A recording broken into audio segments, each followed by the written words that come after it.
ध्यान से सुनना, जिन्होंने शिव जी के ऊपर गलती से भी एक लोटा जल चढ़ाया है,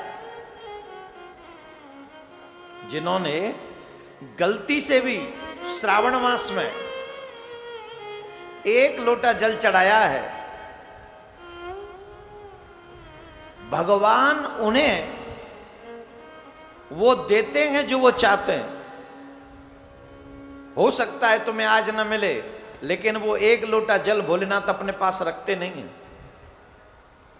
पहली बात तो ये समझो, वो जल क्यों चढ़ाया जाता है। कईयों को तो ये नहीं पता होगा कि हम शिव जी पे जल क्यों चढ़ाते हैं। हम बता दें? बता दें? थोड़े ढंग से पूछो तो बता दें। ओम नमः शिवाय जल चढ़ा दो, ओम नमः शिवाय जल। क्यों चढ़ा रहे जल? बोले पता हो ना।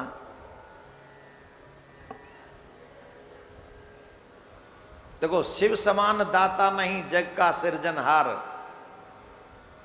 लज्जा सबकी राखते वो नंदी के असवार। उन जैसा दाता नहीं है,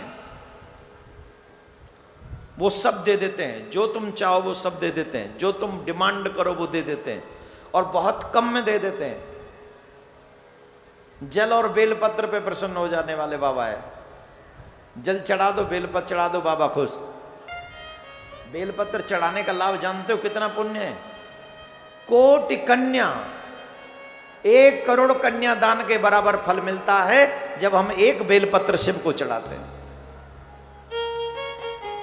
अब सोचिए, लेकिन हमारे सनातनी भाई बहनों को, बच्चों को ये बात कोई बताता नहीं, बुजुर्ग ये बात सिखाते नहीं। शिव जी पे अभिषेक क्यों किया जाता है ये समझाते नहीं। मैं आप सबसे फिर कहूंगा, निवेदन करूंगा, पूरे श्रावण मास में अधिक कुछ ना कर सको तो अपने बच्चों से यही कहो कि भैया 1 लोटा जल चढ़ा दो नित्य जाकर शिव जी पर। अगर आसपास मंदिर ना हो तो बोले घर में शिव जी होंगे, उन पे जल चढ़ा दो। घर में शिव जी भी ना हो तो क्या करें? बोले हम पर उससे भी अच्छा उपाय, अपने बाएं अंगूठे को ऐसे करो। ए आलसी, थक गए? अपने बाएं अंगूठा ऐसे करो, हाथ में लोटा लो जल का, और इस अंगूठे को शिवलिंग समझो और इस पे जल चढ़ा दो। जो मंदिर में शिवलिंग जल चढ़ाने से फल देगा, वही अंगूठे में शिवलिंग का भाव रखकर अगर तुम जल चढ़ा देते हो, तुम्हें वही फल प्राप्त होगा। अब बताओ, इससे भी सरल कोई उपाय है? अगर तुमसे इतना भी नहीं हो ना, तो फिर तो यूं ही समझो कि तुमको भगवान ने नरक के लिए बनाया है, तुम्हारे पास और कोई ऑप्शन नहीं।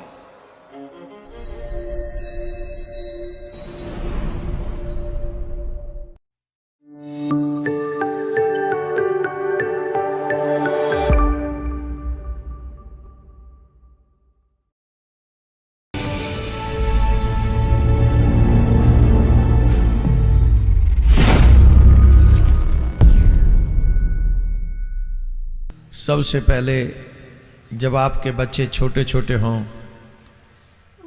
तो उनको सिखाओ कि मंदिर में कैसे जाना चाहिए,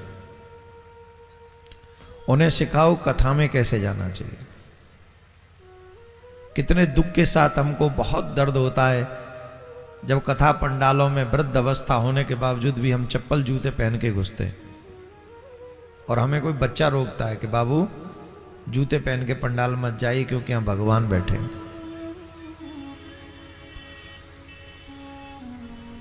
ये दुर्भाग्य है। इतना कष्ट होता है कि हम अपने धर्म को कितना जान पाए आज तक, और जीवन बीत गया।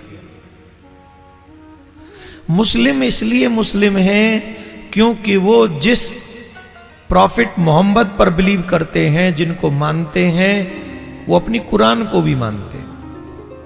मुस्लिम कौन है? जो प्रॉफिट को मानते हैं और प्रॉफिट को जानते हैं। मुस्लिम कौन है? जो कुरान को जानते हैं और कुरान को मानते हैं, वो मुस्लिम है। जो प्रॉफिट को मानेगा नहीं, उनके बताए रास्ते पे चलेगा नहीं, वो मुस्लिम नहीं है। जो कुरान को नहीं मानेगा, नहीं चलेगा, वो मुस्लिम नहीं है। वैसे ही क्रिश्चियन जो बाइबल को नहीं मानेगा, जो जीसस को नहीं मानेगा, वो क्रिश्चियन नहीं है। अगर तुम्हें क्रिश्चियन धर्म अपनाना है तो तुम्हें जीसस को मानना पड़ेगा, तुम्हें बाइबल को मानना पड़ेगा। ये हिंदू धर्म का दुर्भाग्य ही है, जो राम को मानते वो भी हिंदू, जो राम को नहीं मानते वो भी हिंदू। ये हमारा दुर्भाग्य है। जब पेपर में कहीं लिखा जाएगा तो हम लिखेंगे हिंदू, और हमें ये बोलने में शर्म नहीं आती कि I don't believe in God.